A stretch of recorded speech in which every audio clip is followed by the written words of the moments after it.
ნუ დავიზარებთ. ყოველდღიურად ვევედროთ მიტევებას ცოდვათა. რაც ჩაგვიდენია, ლოთობით ან სიცრუით, გემოთ მოყარეობით ან ტაცებით. ტაცებაში მე აქ მინდა ხაზი გავუსვა ერთ სახეს ტაცებისას, რომელსაც დღეს ადამიანები ყურადღებას არ აქცევენ. ეს არის ვალის გადაუხდელობა და ასევე ეს არის, როდესაც შენ თანამშრომლებს არ აძლევ ხილფას. ან თუ აძლევ ძალიან ცოტას. აი კაცი სანამ ეზიარება უნდა დაფიქრდეს. ვინმეს ესე ხო არ მოიქცა. თუ მოიქცა ჯერ ჯობია გამოასწოროს და მერე მიიღოს მინდა ზიარება.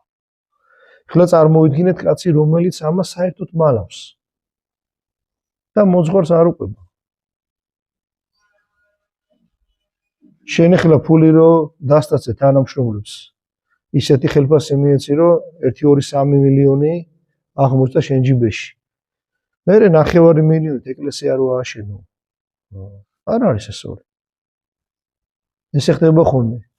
გაძარცვავენ ღარიბებს და მერე ამითი უნდა ზოგიერთს ააშენოს ეკლესია. ამას მერტი არ შეუწირავს. მაგას ჯობდა არაფერი აეშენებინა და ყველასთვის თავისი ანაზღაურება მიეცა გულმოდგინედ. როგორც წესი და რიგია.